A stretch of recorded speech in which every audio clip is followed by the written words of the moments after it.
Hi, hello. Welcome to another episode of Isaiah's Newsstand. It's your host, Isaiah Edwards. The date is March the 29th, 2024. Hopefully, this episode finds you well, in good spirits, and high hopes. As for me, I'm doing pretty good.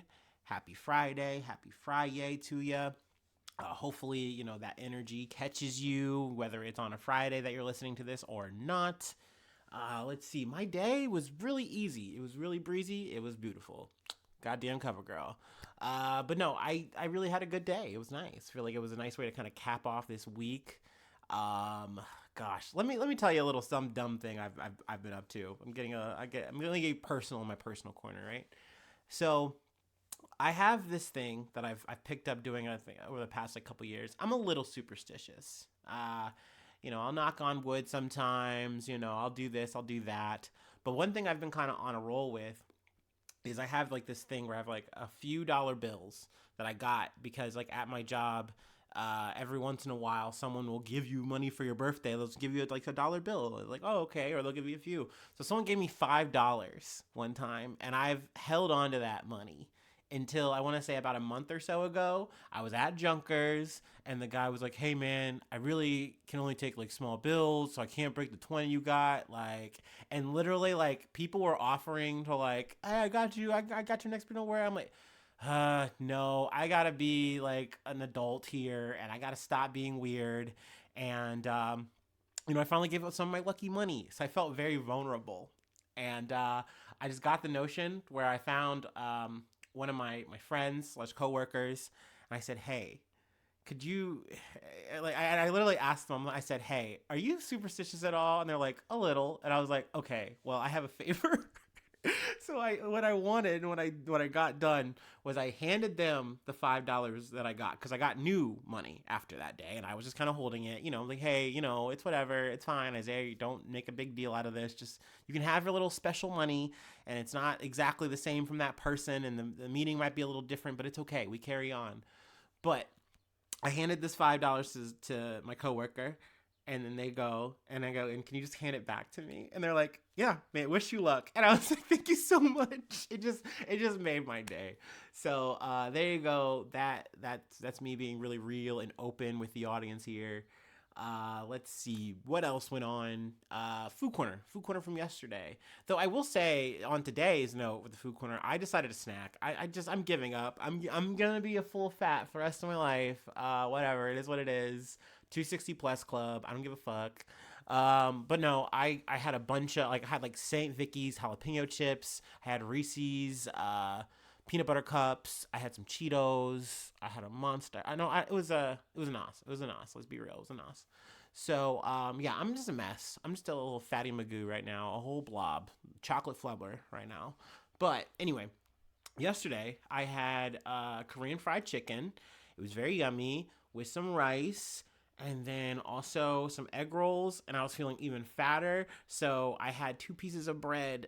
I don't know, like, well, why the bread, Isaiah? You didn't need that. I'm like, I know, but this bread is just like I needed to get rid of it, so I ate it. And oh my gosh, I mean, so much carbs. Like, I mean, clearly I'm seeing the reasons, but god damn, is food yummy. God damn, I love bread. So yeah, there's that. I mean, I feel like we're all caught up. I've yacked and yapped a little bit longer than usual on the me shit, but hopefully you love it. Hopefully that's what you're here for. At least half of it. Anyway, let me go ahead and do my startup, and then we'll get into some news. And also, I want to preface this too, while we have this moment of peace, that this is a very violent episode. So, trigger warning for that. There's a lot of aggressive topics that we are going to be covering, a lot of death and, the overall violent actions. So, just leaving you forewarned, if that's not your cup of tea, I understand. But, sometimes the news is just what it is. So, let me go ahead and do my little startup.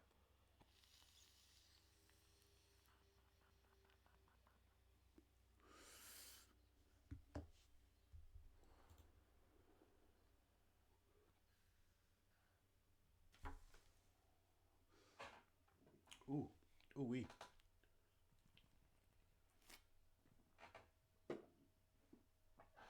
Okay. Our first story comes from The Guardian. Israeli airstrike in Syria kills more than 40 people, says War Monitor.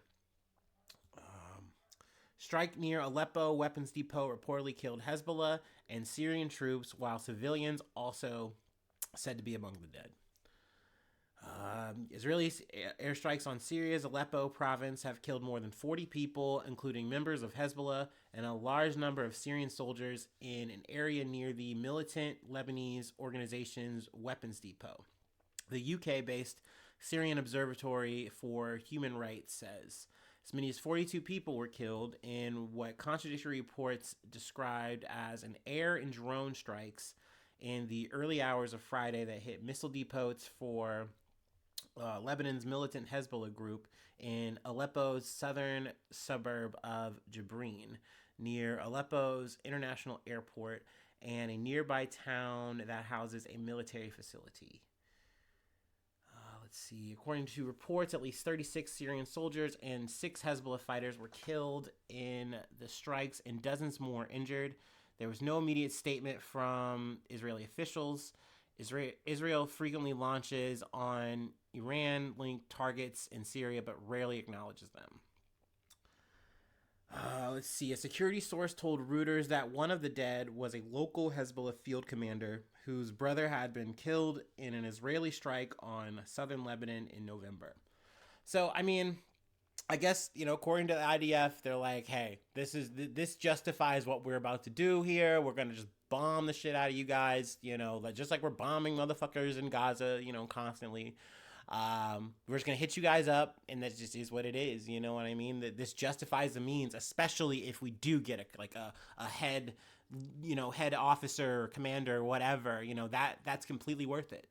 And it's not to me. I think at the end of the day, people, it's a loss of life no matter fucking what. I know that sometimes people, I think, just hear, oh, well, terrorists were killed, so I can just go back about my day. It doesn't matter. Everything's fine. But in almost every one of these situations, it's not just, oh, this terrorist, bad actor or whatever. No, there are civilians in this area that wind up losing their lives. You know what I mean? I mean, at the end of the day, no matter what, these people are connected.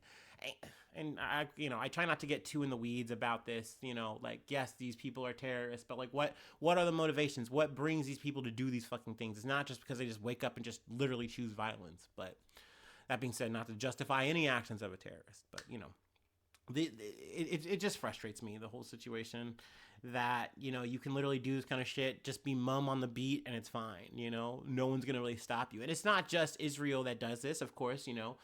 America is very guilty of this. Take your pick at any, Western nation state, they've got blood on their hands like this. And, it always sucks to cover it. But, cover it we shall.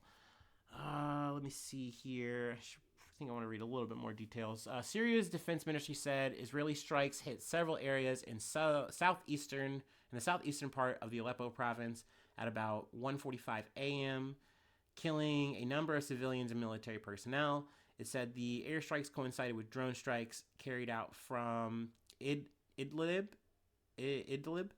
and western rural Aleppo that the ministry described as having been conducted by terrorist organizations against civilians in Aleppo and its surroundings. So yeah, we can call that covered there. Just wanted to, keep you guys updated and abreast on that information.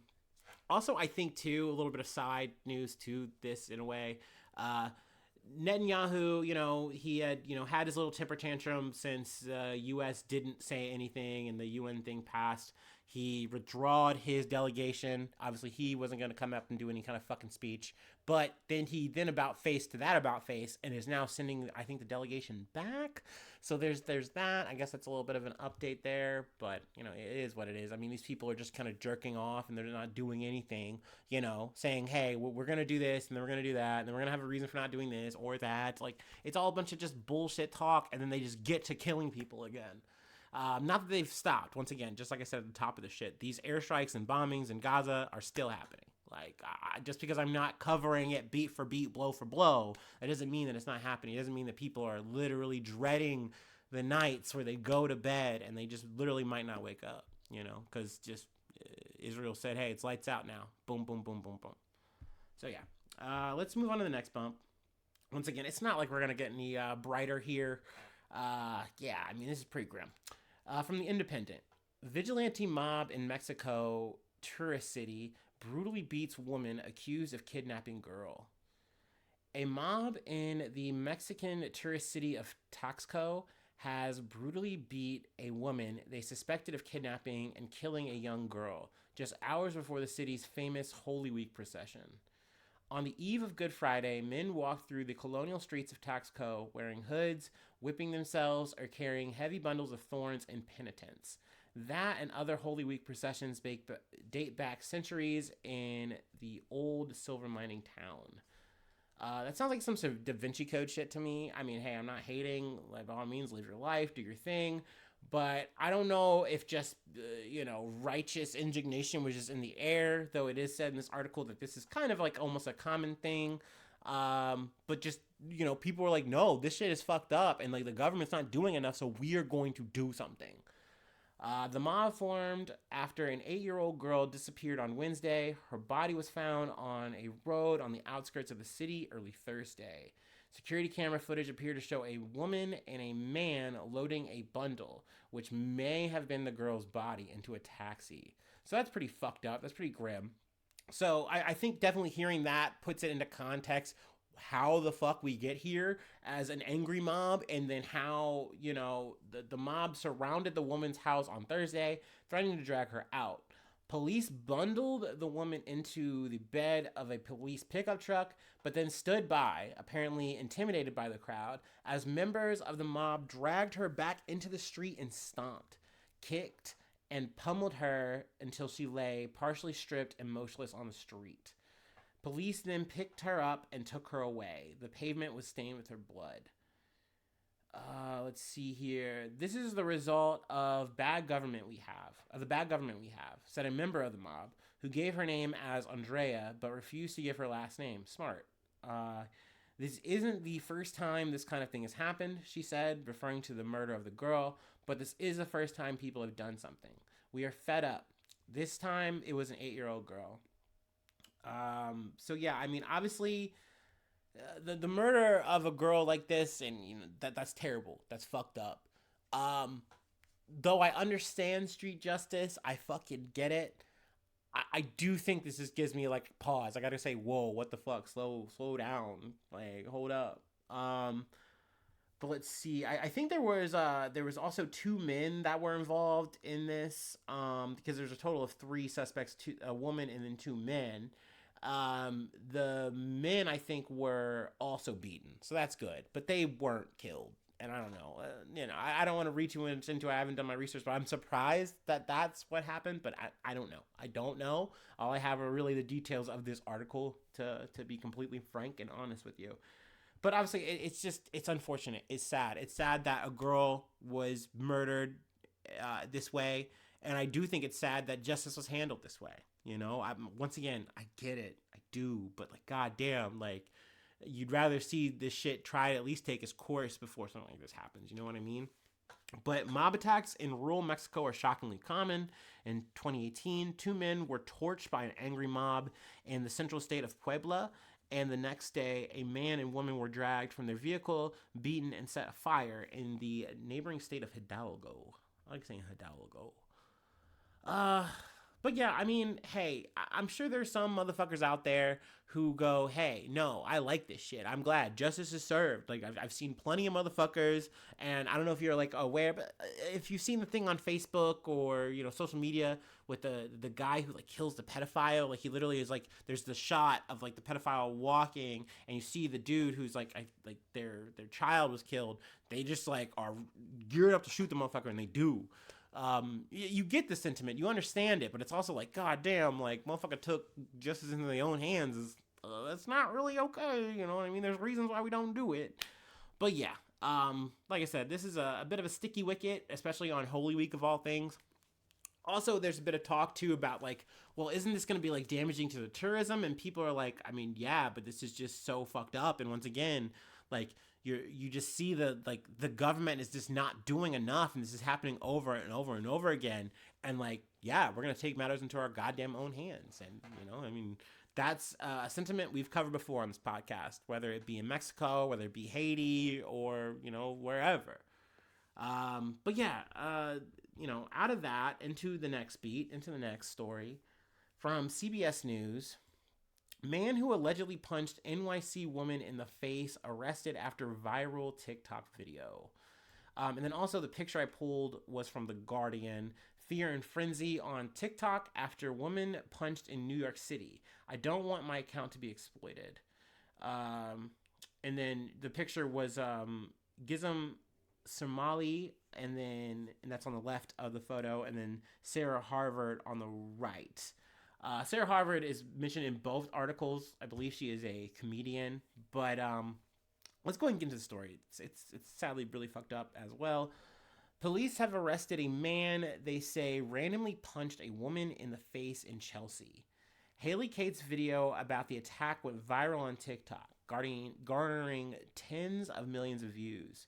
Word of the arrest comes as NYPD sources confirmed they are now looking into several similar attacks on women between March 25th and the 27th between March 25th through the 27th in Chinatown, the West Village, Chelsea, and Midtown. All the victims were punched in the head and assaulted while walking. CBS New York learned of another incident overnight. Police say a man punched a 24-year-old woman in the head around 12:45 Tuesday at 6th Avenue and West 23rd Street in Chelsea. The victim was not seriously hurt, and the suspect took off in an unknown direction. This is real, and so we want to make sure that we called it out as such and warn women about this, said Julie Menon, co-chair of the City Council's Women's Caucus. It's completely unacceptable. These women were literally walking down the street and randomly getting punched in the face. Skibaki Stora, 40, was arrested Wednesday. Police say Stora randomly attacked Kate, 23, while she was walking on 7th Avenue near 17th Street just after 10 a.m. on Monday. He faces misdemeanor assault and harassment charges. According to court documents, the assault was captured on surveillance video. Stora has a history of similar assaults, police said. He had been arrested in December following 2 alleged assaults. He is being held on $10,000 bail. But it's also believed that this isn't the only person. This isn't the only case. This has been a trend. I know, just kind of bouncing to the other article, I think Somali, she was from Germany, but she was here looking for work, and then she just winds up getting punched, I think in the back of the head. But this is a really disturbing situation that's going on and taking place in New York. And, some people are saying oh, well, this is an anomaly. But I mean, I've listened and heard stories about motherfuckers on the subway, trying to inject people in the butt and shit like that. There's so many weird ass stories like that. And then, Harvard mentions in the Guardian article too, that there's this weird discourse that winds up taking place because you see people try to subvert the conversation and take it to a place it doesn't even need to go, where you have racists, white supremacists coming up and saying, oh, see, yeah, this is what happens in these urban cities, all these black people, they're just going off and just doing whatever they want, acting like monkeys. I'm paraphrasing, but this is the kind of shit that's going on in the discourse. And she's like, hold the fuck on now. This isn't a racial issue. This is a misogyny issue. This is just men just waylaying women just because they think they can, in some kind of weird assertion of dominance, and then running away like goddamn cowards. This is not okay. This is not a racial thing either. You can't do that. And I appreciate Harvard for doing that, because I know some people can just easily just get caught up in the moment and be like, hey, I'm an abused person. I'm just happy to see people in my corner. Thank you. But to say, no, I'm not going to let you take my story and platform it for some bullshit. That's so admirable. And I really fucking appreciate that. But I mean, it just back to the matter at hand. It's just crazy that this is something that is going on, and I can't imagine, I don't get what the premise is, unless it is just literally just some man, just a group of men, people connected or not connected, just think oh yeah, this is what I want to do. I want to just hurt someone and then just run off and then just get the reaction. I want to see what the reaction is going to be on TikTok or something. I don't know, but that's so depraved. So obviously, my condolences go out to, the women involved in this kind of situation, and anyone involved in this kind of shit. It's crazy that people want to do these kind of stunts, and they think it's just like a game or something. Like, what are you LARPing? Like American History X or something? It doesn't add up to me. But people will just do the just evil, vilest thing, especially if they think they can get away with it. If that's anything that internet online culture has taught me, is that if you think you're anonymous and you think that like no one saw me, no one knows who I am, no one can trace me, then all of a sudden you get this kind of like idea that you have some kind of power and that you can exert it over people. But that's not true. That's not real. Eventually this shit comes to light. They can always get back to you. So I mean, granted, for the culprit in this situation, what's that bail? It's not that much. You know what I mean? $10,000.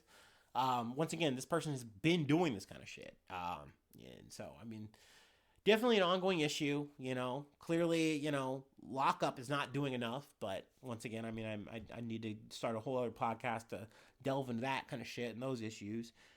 But speaking of reform, speaking of prison, that's going to lead us to our last bit, which, still there's a hint of violence involved in that too. But let me go ahead and take my break. Let me go ahead and chill. Once again, find my peace, my nirvana, my zen. Yeah. Whew. Rough.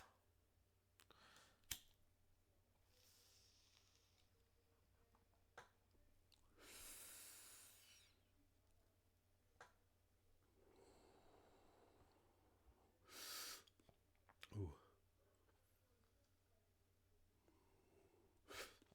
I never know if my mic can pick up outside noises. A little bit of chatter out there. I'm sure you guys heard the ambulance or fire. I don't know. Some dumb, life is happening outside. Okay.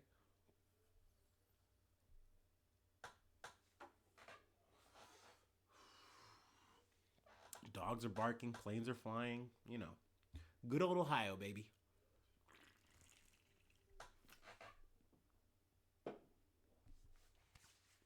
All right. From who?